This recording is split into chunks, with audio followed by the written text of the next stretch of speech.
சீமான் அவர்கள் நம்ம சிஎம் விஜய் அவர்களையும் தாவேக அரசையும் வந்து பயங்கரமா விமர்சனம் பண்ணியிருக்காரு. அவருடைய விமர்சனம் வந்து சரியா இல்லையா? திமுகவுடைய எம்எல்ஏவான மார்கண்டேயனுக்கு வந்து ஒரு நிபந்தனையோட முன்ஜாமீன் வந்து கொடுத்திருக்காங்க. அது என்ன மாதிரியான நிபந்தனைகள்? அது மட்டும் இல்லாம காவிரி பிரச்சனையை பத்தியா இருக்கட்டும், இல்ல மேகதாது அணையை பத்தி சிஎம் விஜய் அவர்களுக்கு என்ன தெரியும் அப்படின்னு சொல்லி எடப்பாடி பழனிசாமி அவர்கள் வந்து கேள்வி கேட்டிருக்காங்க. சிஎம் விஜய் அவர்கள் வந்துட்டு வாயை திறக்க மாட்டாங்க, திறந்தா எல்லாரும் காலி அப்படிங்கிற மாதிரி செங்கோட்டையன் அவர்கள் வந்து பேசியிருக்காங்க. ஆக்சுவலி என்ன நடந்துச்சு? ஹாய், நான் உங்க தேவா. சோ வாங்க இத பத்தி டீடைலா தெரிஞ்சுக்கலாம். சீமான் அவர்கள் வந்துட்டு திமுக வந்து ஆளுங்கட்சியா இருக்கும் போதே வந்து தாவேகாவை தான் தொடர்ந்து விமர்சனம் பண்ணிட்டு இருந்தாங்க. இப்ப சொல்லவே தேவையில்ல, இப்ப ஆளுங்கட்சியா தாவேகா இருக்கா, அதனால தொடர்ந்து அவங்களதான் வந்து விமர்சனம் பண்ணுவாரு. அந்த வகையில இப்ப என்ன இருக்கு அப்படின்னு சொல்லி பார்த்தோம்னா, நாம் தமிழர் கட்சியில ஒரு 1000 பேர் வந்து சேர்றதுக்கான ஒரு நிகழ்ச்சி ஒண்ணு நடந்துச்சு. அதுல பேசின சீமான் அவர்கள் வந்து எப்பவோ நடந்த ஒரு விஷயத்தெல்லாம் வந்து இப்ப எடுத்து பேசிட்டு இருக்காரு. இப்போ எத்தனையோ தொகுதி இருக்கு, எதுக்காக கரெக்டா வந்து பெரம்பூர்லயும் திருச்சி கிழக்குலயும் நிக்கணும்? சாதி மதத்தெல்லாம் நீங்க ஒழிச்சிட்டேன் அப்படின்னு வந்து சொல்றீங்க. ஆனா அந்த சாதி மதத்தால தான் நீங்க வந்து ஜெயிச்சிருக்கீங்க. முதல்ல உங்களை ஒழிச்சாதான் சாதி மதம் ஒழியும் அப்படிங்கிற மாதிரியான விஷயங்களை வந்து சொல்லியிருக்காரு. இன்னொரு முக்கியமான ஒரு விஷயம், இப்போ 2 தொகுதியில அவங்க வந்து நின்னாங்க சாதி மதத்தை வச்சு அப்படின்னு சொல்றாரு. அப்போ மீதி தொகுதியிலலாம் வந்து ஜெயிச்சதுக்கான காரணம் என்ன? அதாவது சிஎம் விஜய் அவர்கள் வந்து எந்த தொகுதியில நின்றாலுமே வந்து ஜெயிச்சிருப்பாரு, அது வேற விஷயம். இவங்களை பொறுத்த வரைக்கும் இவங்களுடைய தோல்வியை வந்து இவங்களால ஒத்துக்க முடியல. இன்னொரு பக்கம் நம்ம சிஎம் விஜய் அவர்கள் வந்துட்டு பேசாம தரமா சைலண்டா சம்பவம் பண்ணிட்டு இருக்காங்க. இவங்க பேசியே தான் மக்களுக்கு என்ன ஆகுது அப்படின்னு சொல்லி பார்த்தோம்னா ஒரு வெறுப்பு உண்டாகுது. இன்னைக்கு ஒரு பேச்சு, நாளைக்கு ஒரு பேச்சு, இப்படி மாத்தி பேசிட்டே இருக்கிறதுனாலதான் நாம் தமிழர் கட்சிக்கான அந்த ஒரு இடத்த கூட ஜெயிக்க முடியலையோ அப்படிங்கிற மாதிரி தான் வந்து இருக்கு. இன்னொரு பக்கம் அவர் கேட்டிருக்கிறது என்ன அப்படின்னா, ஒரு நடிகரா நீங்க இருக்கும்போது வந்து ஜோசப் விஜய் அப்படின்னு உங்களை வந்து நீங்க அறிமுகப்படுத்திக்க கிடையாது, ஆனா அரசியல்ல மட்டும் நீங்க ஏன் ஜோசப் விஜய் அப்படிங்கிற ஒரு பேரை வந்து வச்சிருக்கீங்க அப்படிங்கிற மாதிரியான கேள்விகளையுமே வந்து கேட்டுக்கிட்டு இருக்காரு. இது வந்து என்ன பொறுத்த வரைக்கும் ஒரு தேவையில்லாத பேச்சு. இதெல்லாம் வந்து இப்ப பேசணுமா அப்படிங்கிறது கிடையாது. தாவேகாவுடைய ஆட்சியில என்ன குறைபாடுகள் இருக்கு அதை பத்தி பேசினா அதுல ஒரு நியாயம் இருக்கு. எப்ப பார்த்தாலும் விஜய் அவர்கள், சிஎம் விஜய் அவர்கள் மேல வந்துட்டு ஒரு வன்மத்தை திணிக்கிற மாதிரியே பேசுற மாதிரியே இவங்க வந்து தொடர்ந்து பேசிட்டே இருக்கிறது தான் மக்களுக்கு வந்து ஒரு வெறுப்பை உண்டாக்கக்கூடிய ஒரு விஷயமா இருக்கு அப்படின்னு தான் வந்து சொல்லணும். இப்போ இவங்க சீமான் அவர்களை வந்துட்டு திரள் நிதி வாங்குறாரு அப்படின்னு வந்து எல்லாருமே வந்து சொல்லிட்டு இருந்தாங்க. அது எல்லாத்தையும் அவர் பார்த்துட்டாரு போல. அதை பார்த்துட்டுமே என்ன சொல்லியிருக்காங்க அப்படின்னா, திமுக வந்து திருட்டு நிதி, இவங்க வந்து பிளாக் டிக்கெட் வாங்குறாங்க, இவங்க வந்து எங்களை வந்து திரள் நிதி அப்படின்னு வந்து சொல்றாங்க. நாங்க வந்து உண்மையிலேயே இந்த திரள் நிதியில ஒரு டீ கூட குடிக்க மாட்டோம் அப்படின்னு வந்து சொல்றாரு. அப்புறம் எப்படி இந்த கார் எல்லாம் வந்து வாங்குனீங்க அப்படிங்கிறதுக்கான அந்த விளக்கத்தை வந்து கொடுத்திருந்தாரு அப்படின்னா ரொம்பவே நல்லா இருக்கும். அதுக்குமே வந்து என்ன சொல்லியிருக்காரு அப்படின்னா, ஏன் நாங்களா வந்து பென்ஸ் கார் வாங்க கூடாதா, அடுத்து நான் வந்து ஹெலிகாப்டரே வாங்கி ஓட்டுவேன் அப்படிங்கிற மாதிரி எல்லாம் வந்து பேசியிருக்காரு. அது மட்டும் இல்லாம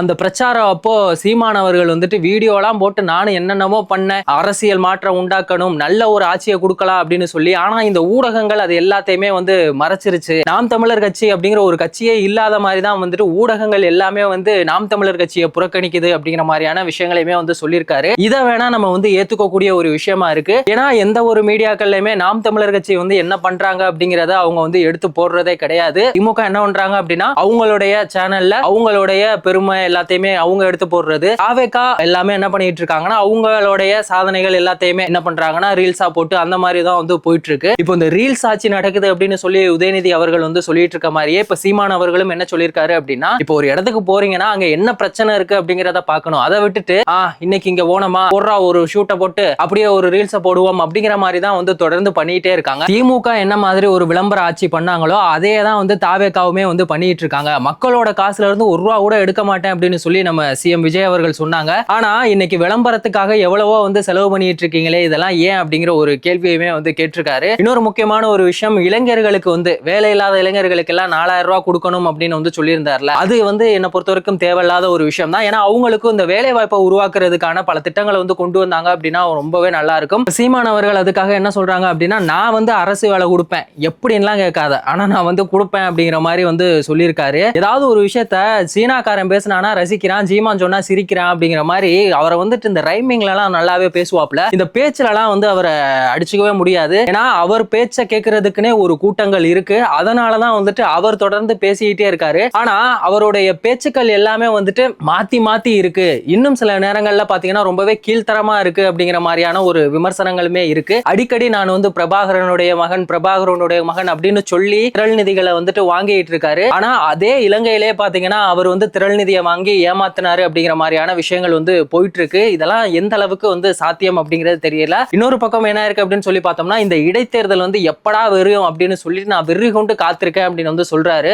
இவர் எவ்வளவுதான் வெறி கொண்டு இருந்தாலும் இருந்தாலும் இந்த முறையும் இடைத்தேர்தலையுமே வந்து அவர் ஜெயிக்க வாய்ப்புள்ள ராஜா, அவரோட டைலாக் தான், வாய்ப்புள்ள ராஜா அப்படிங்கிற மாதிரி தான் இருக்கும் அப்படின்னு சொல்லி சோசியல் மீடியால எல்லாருமே வந்து விமர்சனம் பண்ணிட்டு இருக்காங்க. இன்னொரு பக்கம் இபிஎஸ் அவர்கள் என்ன சொல்லியிருக்காரு அப்படின்னா, இந்த காவிரி பிரச்சனை, மேகதாது அணை இதெல்லாம் பத்தி நம்ம சிஎம் விஜய் அவர்களுக்கு என்ன தெரியும் அப்படின்னு வந்து கேட்டிருக்காரு. இவங்களுக்கு வந்து எல்லாமே தெரியும்ல, அப்புறம் ஏன் இந்த ஒரு பிரச்சனையை இப்போ வரைக்குமே வந்து தீர்வு காண முடியல? இவங்க வந்து 3 மாசம் கூட இன்னும் ஆகல, அதுக்குள்ள எல்லா பிரச்சனையுமே வந்து சால்வ் பண்ணணும் அப்படின்னு சொன்னா எப்படி அவங்களால முடியும்? அது மட்டும் இல்லாம நம்ம இபிஎஸ் அவர்கள் யாரு, ஸ்டெர்லைட் சம்பவத்தை வந்து நான் டிவில பார்த்து தெரிஞ்சுக்கிட்டேன் அப்படின்னு சொன்னவர் தானே அப்படின்னு சொல்லியுமே வந்து அவரை வந்து கலாய்ச்சிட்டு இருக்காங்க. செங்கோட்டையன் அவர்கள் என்ன சொல்லியிருக்காரு அப்படின்னு சொல்லி பார்த்தோம்னா, நம்ம சிஎம் விஜய் அவர்கள் வந்துட்டு பேச மாட்டாங்க, ஆனா பேசினா எல்லாருக்குமே வந்து ஆப்பு தான் அப்படிங்கிற மாதிரி வந்து தான் சொல்லியிருக்காங்க. நீங்க அது வந்து எல்லாருமே பார்த்திருப்பீங்க. சட்டமன்றத்துல பார்ட்டி ஃபண்ட் அப்படின்னு சொன்ன ஒரே ஒரு வார்த்தைக்கே எல்லாருமே வந்துட்டு தலதறிக்க ஓடிட்டாங்க. சோ இப்போ என்ன ஆக போகுது அப்படின்னு சொல்லி பார்த்தோம்னா, 5ஆம் தேதி வந்து இந்த பட்ஜெட் தாக்கலுக்கான சட்டமன்ற கூட்டத்தொடருமே வந்து நடக்க போகுது. அங்க என்ன மாதிரியான விஷயங்களை வந்து பேச போறாங்க அப்படிங்கிறது தெரியல. எல்லாருமே வந்து சிஎம் விஜய் அவர்களை வந்து தொடர்ந்து விமர்சனம் பண்ணிட்டே இருக்காங்க. ஆனா மனுஷன் எதையுமே கண்டுக்காம சைலண்டா பல தரமான சம்பவங்களை வந்து பண்ணிட்டே இருக்காப்ல. திமுகவுடைய எம்எல்ஏ மார்கண்டேயன் அவர் வந்து இப்போ வந்து அரெஸ்ட் பண்ணாங்கல்ல, சட்டமன்றத்துக்குள்ளவா எலும்ப உடப்ப அப்படின்னு சொல்லி நம்ம சிஎம் விஜய் அவர்களை பேசினதுக்கு. இப்போ அவருக்கு என்ன பண்ணிருக்காங்க அப்படின்னு சொல்லி பார்த்தோம்னா, நிபந்தனையோட முன்ஜாமீன் கொடுத்திருக்காங்க. எதுக்காக அவருக்கு வந்து முன்ஜாமீன் கொடுக்கணும்? இவர் பேசினது வந்து ஒரு விமர்சனம் கிடையாது, இது வந்து ஒரு கொலைவெறி தாக்குதல், அந்த மாதிரியான ஒரு விஷயம். இப்போ இதுக்காக என்ன மாதிரியான நிபந்தனை வச்சிருக்காங்க அப்படின்னு சொல்லி பார்த்தோம்னா, இதுக்கப்புறம் சிஎம் விஜய் அவர்களை இந்த மாதிரி எதுவுமே பேச மாட்டேன் அப்படின்னு சொல்லி நீ வந்து சும்மா வாயால சொல்லக்கூடாது, எழுதி கொடுக்கணும் அப்படிங்கிற மாதிரியான விஷயங்களுமே இருக்கு. எப்ப வந்து சட்டமன்றம் நடக்குதோ அந்த நாள் இல்லாம மத்த நாள்ல டெய்லியுமே காலையிலையும் மாலையிலையும் வந்து சைன் போட்டு போகணும் அப்படிங்கிற மாதிரியான நிபந்தனையோட இந்த ஒரு முன்ஜாமீன் அப்படிங்கிற ஒரு விஷயத்தை வந்து கொடுத்திருக்காங்க. சோ திமுகவுடைய எம்எல்ஏ மார்கண்டேயன் அவர்களுக்கு நிபந்தனையோட முன்ஜாமீன் கொடுத்ததை பத்தி நீங்க என்ன நினைக்கிறீங்க? சீமானவர்கள் வந்துட்டு தொடர்ந்து சிஎம் விஜய் அவர்களையும் அவருடைய ஆட்சியையும் வந்து விமர்சனம் பண்ணிட்டு இருக்கதை பத்தி உங்களோட கருத்து என்ன அப்படிங்கிறத மறக்காம கமெண்ட் செக்ஷன்ல சொல்லுங்க. வேறொரு வீடியோல வேறொரு கண்டென்ட்ல திரும்பவும் சந்திக்கலாம்.